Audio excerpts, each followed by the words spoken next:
Still talk to him? Yeah. Shoot. Yes. So who's the real Jay Shetty? We would just love to know him. And why don't you tell us about your journey of being that shy guy to the guy that you are now? Sure. I'll start off with a preset and then we'll go into that.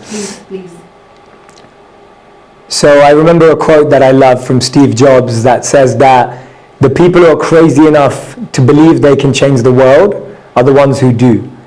And to me, that belief has created my whole career, my life, my passion, that if you really want to do something beyond yourself, you want to help people, you want to serve people, you want to have an impact on the world, then anything's possible.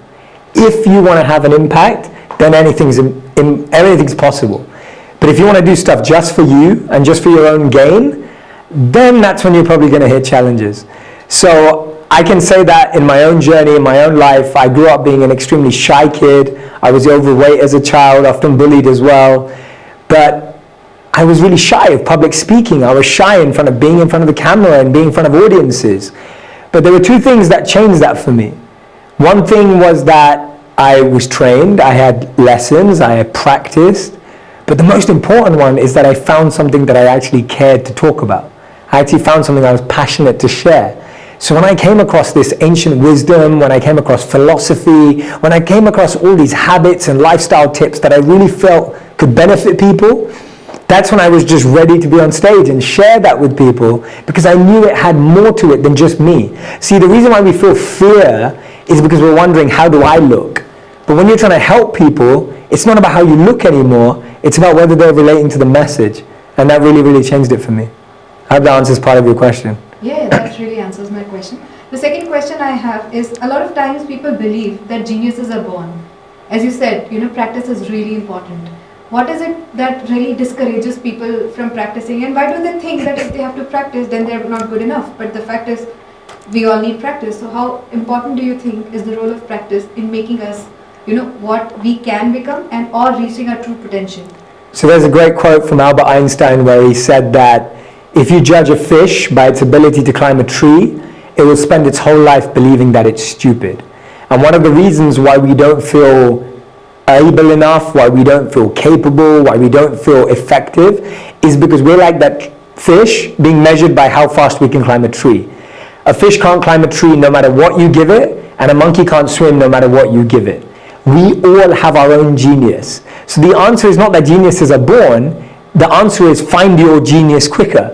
Everyone has their unique genius, their unique potential, their unique effect that they have on people. And the more we focus on our awareness and bringing that out, rather than looking at what boxes are outside and how do I fit in. And that's the challenge. We spend all of our lives trying to find out which boxes do we fit in, rather than what's inside me and how can I bring that out.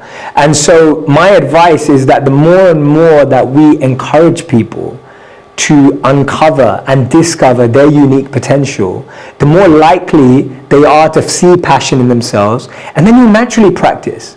I think we undervalue practice. If you look at the greats, whether it's sports, whether it's music, whether it's drama, or favorite actors or favorite singers, they practice. It's not that they sound like that all the time. They practice, they work hard. And that's the part you don't see. One of my favorite stories, it's an anecdote, it's not true, but it describes it perfectly, is of Picasso the artist. So one lady was in a marketplace and she saw Picasso and she said, "Picasso, can you draw me a portrait?" He said, "Sure, I can do a portrait." And in 30 seconds he sketched an identical portrait of this lady. Handing it back to her, he said, "That will cost you $30,000. And she said, "Picasso, how can you charge me $30,000? That took you 30 seconds. He said, "It took me 30 years to be able to do that in 30 seconds. And so I talk a lot about the iceberg analogy, whereby an iceberg, you see the tip, but you don't see this huge structure underneath. And so any success story that's out there, the words hustle, hard work, and practice are part of their DNA. And if you can't see that in their DNA, you're just not looking hard enough. You haven't researched their life story. One of my greatest inspirations growing up was David Beckham. And David Beckham, of course, world famous football player across the world. And the incredible thing about David Beckham is that in his autobiography, he wrote that on the evenings and weekends when his friends were out partying and going out and doing all of that, he'd be in the park practicing free kicks. He'd be in the park till late, taking these free kicks when all his friends were having fun. But look where David Beckham is today. He's one of the most successful sports people in the world. Michael Jordan, etc. As many examples as you want, they all have a history of practice, perfecting their art, and working hard even when they didn't want to. So practice shouldn't be underestimated. That's a very interesting answer. Now, what do you think about self-belief? When we say the word believe, you know, a very important aspect of it is self-belief, that I can do it, you know, whatever I set my mind to, whatever I set my heart to. So what do you have to say about self-belief? Sure, so I always say that it's not about whether you have a belief or you don't have a belief. We all have beliefs. It's whether our beliefs serve us or not.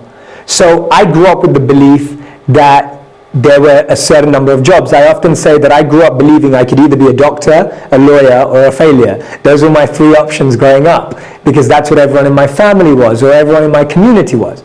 So that's a belief. That's not true. There are millions of careers out there, but we're programmed with this belief. I believed that you had to have one revenue stream. I believed that a career and a job were the only ways to live your life. I believed that my parents or my teachers were right. So we have these beliefs. They're not true. They're just a perception. The challenge is that we get conditioned and built into our habits so early that then when someone brings an alternative viewpoint or perspective, it challenges and shocks us, and almost we hide from it because it can be quite uneasy sometimes. So the point I'm trying to make is that beliefs are there to serve you. And if your beliefs are making your life harder, if your beliefs are stopping you from reaching your potential, if your beliefs are stopping you from thinking anything's possible, then it's time that we substitute those beliefs. So beliefs either serve you or you serve them. And how do I choose to believe? And how do I choose, most importantly, not to believe things that I don't want to believe in? As you said, not all beliefs serve my purpose. They have to serve my purpose. So how do I decide not to believe something? One of the biggest ways is that most of our beliefs are subconscious. We don't even know what we believe. So my first tip is write down what you think your current belief set is. Actually write it down on a piece of paper. What do I currently believe? And then write, what do you want to believe? So right now you may say, I believe that I'm not good enough to be a managing director. Change that to, if I want to be a managing director, I have to do this. Change it to an action. So you can actually write down a list of beliefs that you want to change and change what you want them to change to, and make them practical, make them relevant, and make them actionable rather than just desires. See, a belief that says, I will become a millionaire doesn't mean anything. Anyone can say that to themselves. But if we figure out the process by which to do that, then that's actionable. Perfect, perfect. I have one last question Sure. for you. I believe this is the first time that you're interacting with the Coca-Cola team. Would you just sum up your experience of interacting with all the people, Coca-Cola, you know? Yeah. How was your experience of delivering that talk to the employees of Coca-Cola? So my favorite soft drink growing up was Sprite, and it's been one of my favorite drinks forever. I think I still drink it whenever I feel like a soft drink or a pick-me-up. And I'm a big fan of the vitamin water as well, which I'm an avid drinker of as well. But the one thing that I found by being here today with everyone is that I got a really warm reception. The leadership are extremely visionary. They have great ideas of how they want to build a brand and how they care for people. Should I take this one again? No, keep going. I'll cut this. And being with people, I got a really warm welcome. The leadership team are extremely visionaries. They've got incredible ideas and insight. And the participation and engagement of the audience was phenomenal. Everyone was taking part in the activities. People were like engaged when I was telling a story. People came up afterwards with questions. I felt that there was this real energy in the room where everyone was buzzing. Everyone wanted to learn. Everyone wanted to share. And everyone was really open to taking new insights for their life. And I think that's an incredible culture to be a part of. I'm really glad I got to experience it. I hope I'm going to get to experience it a lot more working with you. And yeah, it was one of the most phenomenal experiences and such a great time of year to be here just when it's coming up to Christmas. And the Coca-Cola adverts during Christmas have always been some of my favorite ones, watching them as a young boy.